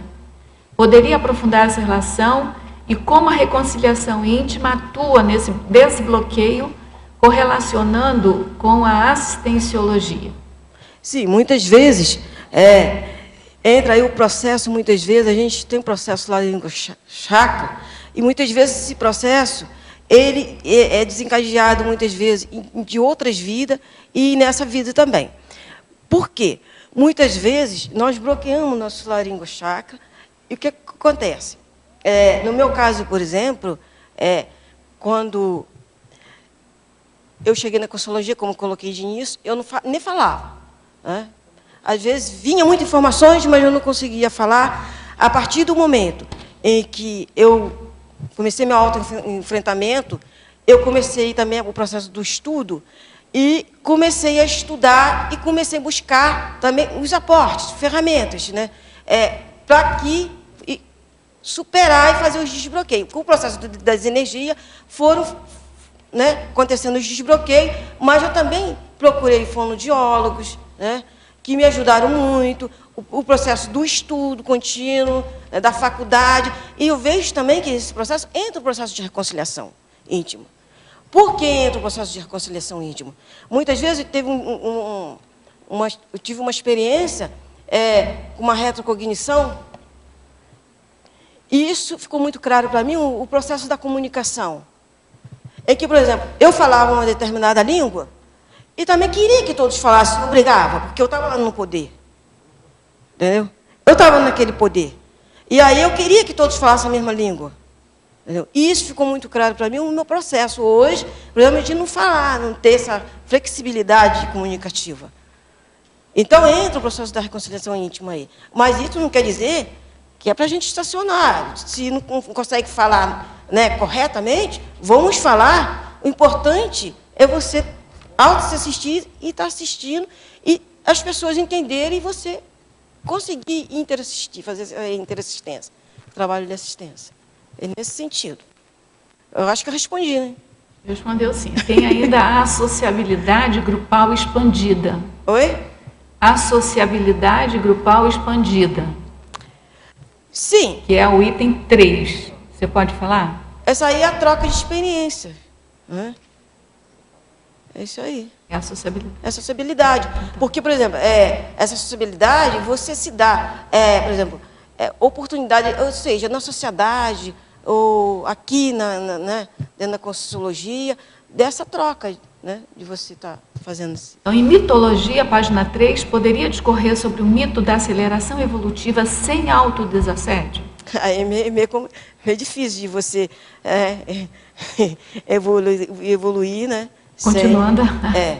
Sem a questão do autodesassédio. Você tem que fazer autodesassédio, eu acho que quase todo instante você tem que estar vigilante com sua pensanidade, com sua autopensanidade, para não cair vamos dizer, nos mata-burros, né, do dia a dia. O autodesassédio tem que ser a segunda natureza da gente, né? Você construir as suas ideias pensênicas. Sindromologia, página 3, segunda linha. Qual a técnica ou técnicas para a correção da síndrome da autovitimização? Como é que você corrige isso? Repete para mim. Qual a técnica ou técnicas para a correção da síndrome da autovitimização? Eu vejo aí que você, por exemplo, tem a técnica, por exemplo, que você dá antivitimologia, por exemplo, que você assume que sou um amparador. de momento nenhum você entrar nesse processo da autovitimização. Se você perceber, sai fora. Sai, porque senão você vai continuar, porque aí já você está dando uma abertura para que, entendeu? Tem uma técnica que as pessoas sempre falam, o professor Valdo sempre fala, outras pessoas aqui também sempre falam, é de você fazer visitas a locais de mais necessidade, né? Que a autovitimização você se acha o pobre coitado. E aí você vai no orfanato, você vai no lar no abrigo de idosos, você vai numa penitenciária, você vai fazer alguma incursão em um hospital, aí você vai ver o que é problema. No item predisposição, na página 4, poderia comentar os itens 2, autodesassédio, eliminação de autoassédios através de exercícios diários mantenedores da rigidez pensênica, e número 9, reeducação pensênica, vigilância exaustiva na prática da cosmoética, promovendo a reeducação pensênica, elevadora da ortopensenidade e autodiscernimento. Podia ler o início aí? Pega o parágrafo predisposição na página 4 e vê o item 2 e o item 9. O item 2 é autodesassédio. Eu vou falar um, depois eu falo o outro, pode ser? Autodesassédio, eliminação de autoassédios através de exercícios diários mantenedores da rigidez pensênica. Aí responde esse, depois eu leio o outro. Então, é você fazer assistência, você trabalhando com assistência, né, e fazendo essa rigidez, que eu já, como eu tinha colocado anterior, trabalhando. É você estar se reeducando, se reeducando. Não tem como você fazer esse trabalho se você está se auto-reeducando. A questão entra... Eu tenho uma técnica específica, assim, que é assim, quando eu estou com um pensamento repetitivo, né, que isso é característica do autoassédio, aquele negócio não sai da cabeça. Eu elejo uma palavra, um conceito bem de ponta, sabe? E bato pensionizando, pensando só naquilo, mas aí numa palavra positiva, que é um pouco aquela técnica que você falou há pouco tempo da antonímia, né? Sim. Então, por exemplo, tem dias que eu penso só em cosmoética. Eu tenho um pensamento assim muito repetitivo na minha cabeça, aí eu fico cosmoética, cosmoética, cosmoética, cosmoética. Daqui a pouco eu escorrego. Aí vai virar um mantra, né? Como se fosse um mantra. Aí daqui a pouco eu escorrego, volto para aquele pensamento, opa, cosmoética, cosmoética, sabe? Há bem pouco tempo eu estava com interlúdio. Então era interlúdio, interlúdio, interlúdio. Que é para eu me fixar naquele holopensene da interlúdio, que aí eu conseguia sair. E normalmente isso, leva um tempinho, mas sai daquele. Eu tenho feito muito isso, por exemplo, com as palavras que eu não pronuncio correto. Aí eu vou lá e escrevo perda, perda, perda, perda, perda, e deixo lá. Depois eu aprendi, descarto aquela e coloco outra. Isso é bom também. Então, é mais ou menos parecido com a sua. Então, reeducação pensênica. É mais ou menos isso, né? Está tudo muito intrincado aí com autodesassédio e reeducação pensênica, né? Vigilância exaustiva da prática da cosmoética, promovendo reeducação pensênica elevadora da ortopensenidade e autodiscernimento. Você quer falar mais alguma coisa? Cosmoética? Sobre reeducação pensênica. Então, eu vejo que a cosmoética ela é a base, né? Ela é a base para que você possa estar aí reeducando, porque a anticosmoética isso vai levar você, né, ao oposto disso tudo. Só para lembrar que lá no 700 experimentos, na enciclopédia também, mas tem assim, né, listagens de itens definindo, caracterizando bem o que é cosmoética.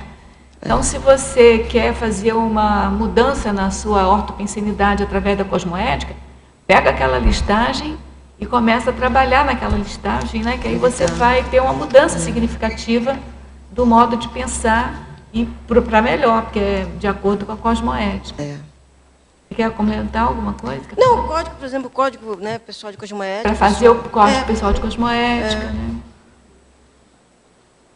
Então, professora Vilma, em otimizadores, na página 5, é aquela enumeração que você fez na página 5. Não, é porque ela está falando do item 20, né? Que otimizadores começa na página 4. Mas o item 20, que é o epicentrismo, está na página 5. Interdependência autoevolutiva sobrepairando assistencialmente as inquietações interpresidiárias causadas por autocorrupções pensênicas. Você pode falar? Só repete o início para mim. É o epicentrismo, interdependência autoevolutiva, sobrepairando assistencialmente as inquietações interprisionárias causadas por autocorrupções pensênicas. Então, são otimizadores. Se você otimiza a sua interdependência, você vai gerar a sua autoliderança, né? Você vai gerar mais autoconfiança. Então, você vai ter mais autoliderança sobre você mesmo. E você vai poder sobreparar todas as inquietações íntimas, né? Porque quando a pessoa ela não tem autoconfiança em si mesma, autoconfiança quer dizer, já é em si mesma. Então, isso que está aí, ela não fica, né, vamos supor assim, em uma condição, né, de autoliderança. Não tem como ela se autoliderar. Uma coisa que você colocou aqui que eu acho bem importante, assim, talvez seja a essência desse item seu aqui, é da condição da interdependência, mas sobrepairando assistencialmente as inquietações interprisionárias causadas por autocorrupções pensênicas. Você tem que sobrepairar na interdependência, tem que sobrepairar qualquer que seja a inquietação. Senão você não consegue sair, né? Não consegue. Do rolo compressor ali. Quem lidera isso que está aí é a própria consciência. Para ela gerar essa independência, sair dessa interprisão.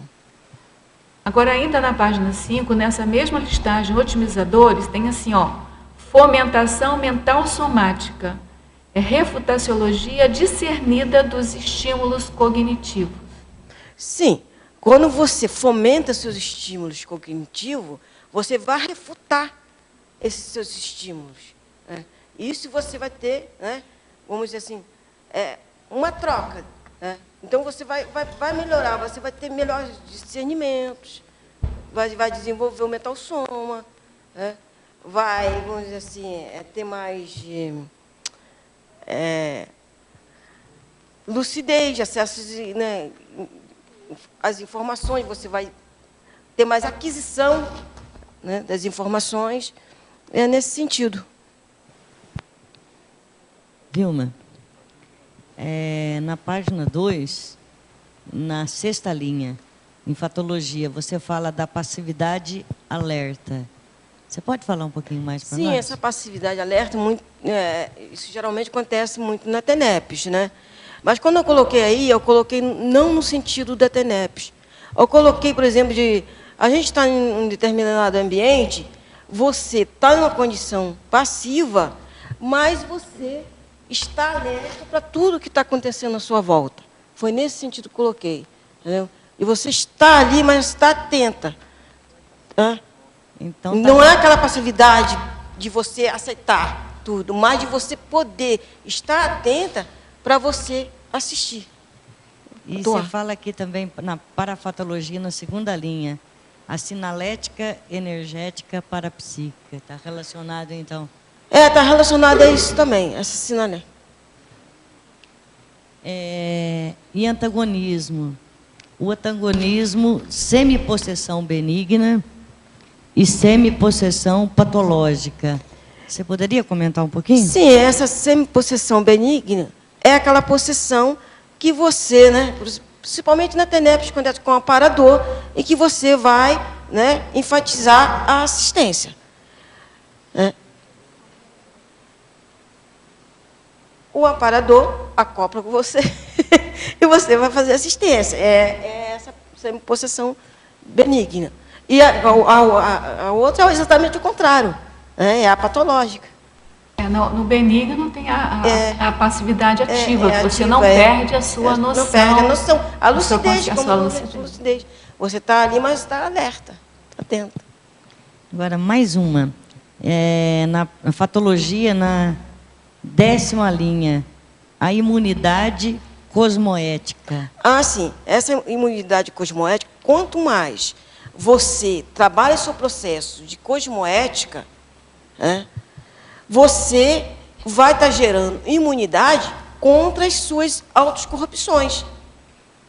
Quanto mais você vai exercendo a sua cosmoética, né, vai colocando isso em prática, mais você, né, vai evitar suas autocorrupções. Nesse sentido. Bem? Tudo bom? Vilma, parabéns pelo verbete, pelo exemplarismo e pelo despojamento dessa apresentação. Eu queria, na página 4, no item predisposições, você colocou medidas predisponentes à reconciliação íntima. Eu queria que você aprofundasse o item 6, onde você coloca desenvolvimento da flexibilidade e da autogenerosidade nos posicionamentos pessoais. Essa autogenerosidade nos posicionamentos pessoais, você poderia aprofundar? Sim, essa questão da autogenerosidade entra o processo aí da fraternidade. Se você é generoso com você mesmo, você também, você primeiro tem que ser generoso com você mesmo, para que você entenda o que é, né, a fraternidade. E, em seguida, você ser generoso para com o outro. Entender, se você se colocar no lugar do outro, é o processo praticamente da compreensão, da empatia, é você sentir o que o outro está sentindo. É nesse sentido. É a pessoa ser generosa nesse sentido, é a fraternidade, é você praticar a fraternidade. É você ser paciente com você mesmo, aquelas pessoas rígidas, que só cobram muito, é nesse sentido também? Oi, repete a pergunta. Nas pessoas que são muito rígidas, que têm um nível de autocobrança muito grande, é nesse sentido também que você coloca essa necessidade da autogenerosidade consigo próprio? Eu acho que sim, sabe por quê? Porque se a pessoa é rígida com você, essa pessoa que está precisando dessa assistência. E você vai fazer essa assistência dando o seu exemplo para essa pessoa. Ok, obrigado. Mas é isso mesmo que eu estou falando. Acho que ele entendeu, Leonardo? Ô, Vilma, eu fazia a mesma pergunta, só que eu queria que você esclarecesse um pouco assim. Qual é o limite onde a autogenerosidade não passa a ser um autoacompliciamento, sabe? Uma autocomplacência. Quando realmente, ele é cosmoético, a generosidade ela tem que ser cosmoética, tem que ser autêntica, tem que ser real, para não gerar interprisões e esses conflitos. Você pode dar um exemplo de quando, assim, um exemplo em que você foi autogenerosa? Olha só, eu vejo assim, um exemplo, por exemplo, quando eu resgatei uma consciência, recebendo essa consciência, né, de início, resgatando essa consciência, por exemplo, que eu, né, dentro do meu entendimento e dentro do acesso das minhas percepções, essa consciência ela atrapalhava todo um processo. Por exemplo, atrapalhava? Atrapalhava todo o meu processo evolutivo. E eu resgatei essa consciência, e, vamos dizer assim, assistindo essa consciência no que é possível. Mas essa consciência é com sim ou com CX? Hoje é com sim. Então, hoje essa consciência é com sim. É com sim. É com sim. Então, eu vejo que, eu acho que a gente começa a desenvolver generosidade. Não é dizer que a gente sente, né? Mas a gente está em um processo de desenvolver essa generosidade. Está desenvolvendo. Agora, esse limite tem eu ouço sempre o professor Valdo falando, né, que tem mais experiência do que todos nós, assim, você fala, você explica. Você fala, você explica. Quando você percebe que falar mais uma vez, explicar mais uma vez, aquilo não vai resolver, você dá um corte, porque se falar mais uma vez, explicar mais uma vez, você está se comprometendo, porque você vai ver que vai falar mais uma vez e não vai resolver nada, então você já, às vezes, esse corte, ele é mais, como o Cláudio falou, o silêncio, né?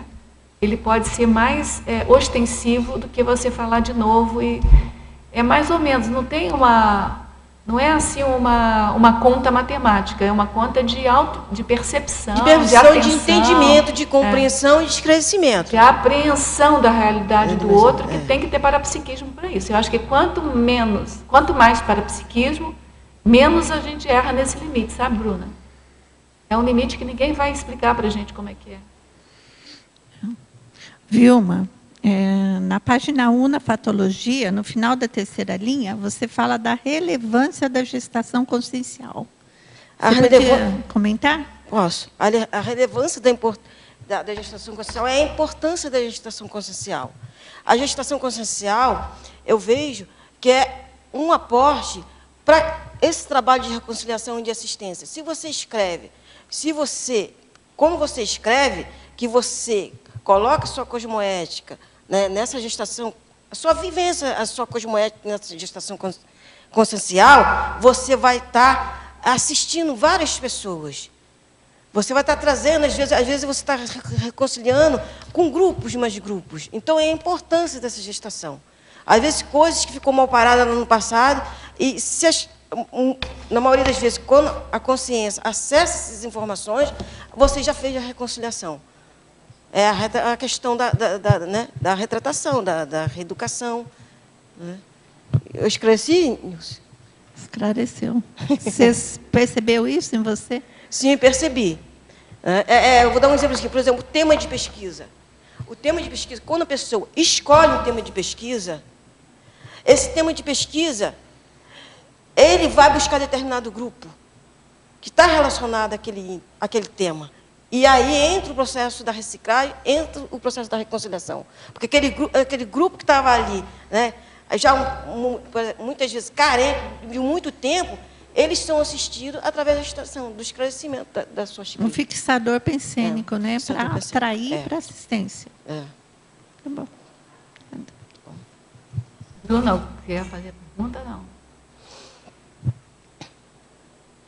Na página... Deixa só a Bruna fazer rapidinho. Não, eu só ia comentar que aquela coisa da generosidade é você ir tateando para perceber até onde não vai ser uma rigidez e nem uma complacência, né? É isso. É isso mesmo. Parapsiquismo. Depois a pergunta dela, se der tempo, você pode comentar a frase enfática? Eu ia pedir exatamente a frase enfática, mas então já está pedindo através da Bruna, mas deixa eu fazer a pergunta dela, depois você comenta a frase enfática. Não, ela leu o meu pensamento. Sincronicidade. Eu também ia pedir a frase enfática e mais uma. A conquista da reconciliação íntima em movimento aspiral. Sim, é aquela situação do trafar, que eu coloquei lá no início. A reconciliação íntima espiral, conforme você vai reciclando, você vai reciclando, você vai limpando. Então, ela vai evolutivamente não crescendo. Ela vai limpando, a pessoa vai chegando à sua rigidez, vai reciclando, tirando toda aquela, vamos dizer assim, toda aquela sujeira e chegando aí a gestação consciencial, por exemplo. Vai limpando. Então, ela vai espiral. Ela nunca ela para. Ela está sempre naquele processo contínuo. Ela dá a volta, mas quando ela acaba de dar a volta, ela está no patamar assim. Ela está em movimento. É um movimento contínuo. A reconciliação íntima espiral. E agora, faça você, então. Está com o microfone. Quer falar para nós da sua frase enfática? Comentar a sua frase enfática. Você vai ler? Pode ler. Você quer que eu leia? Você que vê aí. Lê você.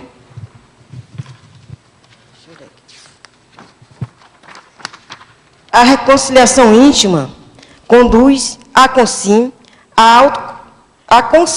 consolidação de neopatamar evolutivo decorrente da autoaceitação e da reconquista do potencial traforista,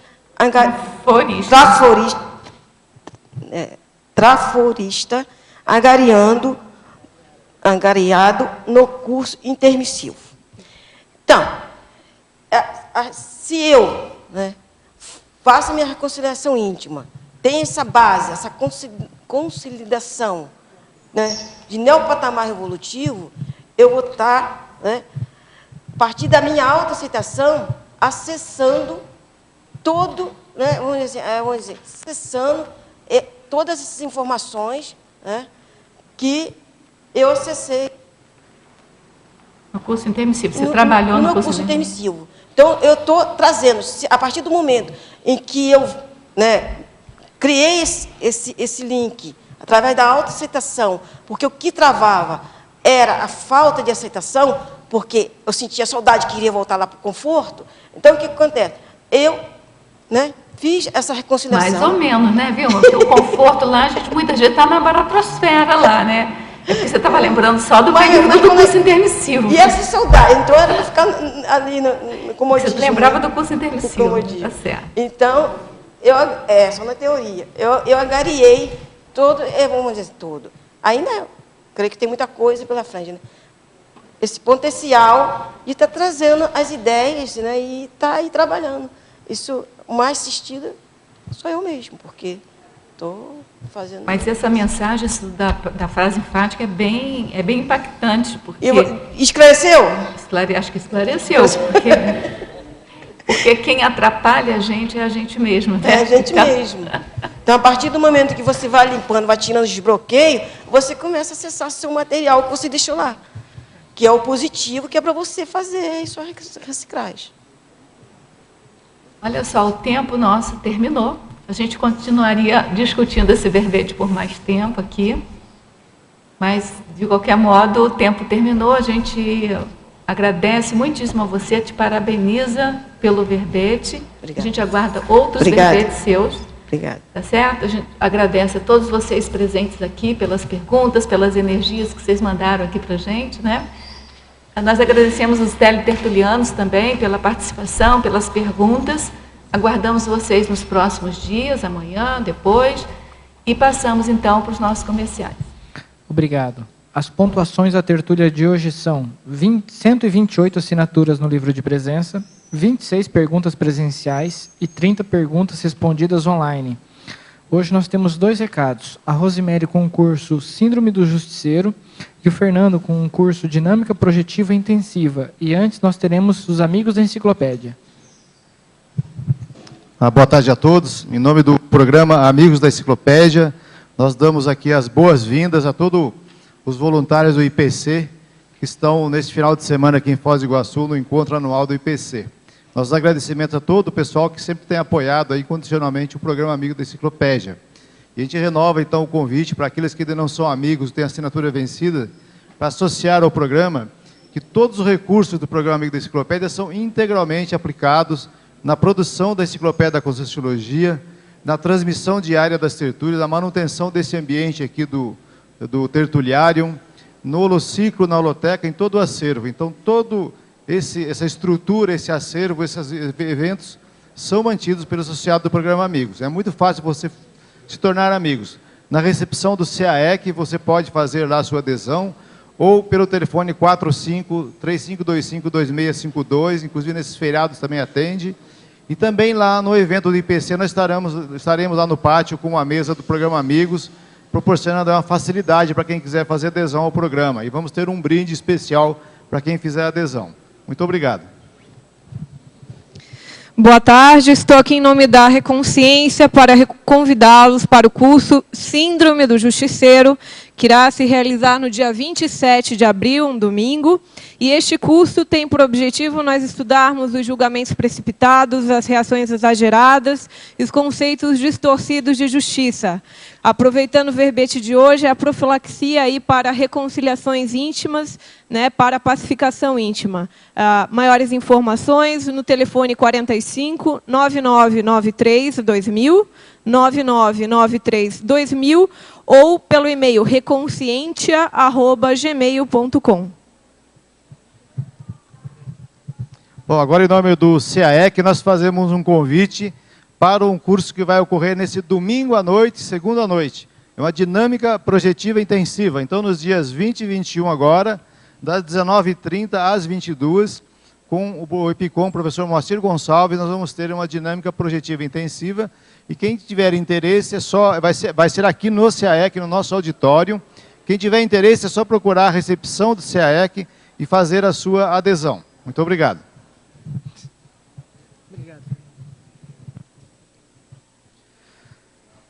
Para amanhã, teremos o verbete Antagonismo Locke Interno, Locke Externo. Especialidade Holomaturologia, com o verbetógrafo Gabriel Aguiar Araújo. Obrigado e boa tarde a todos.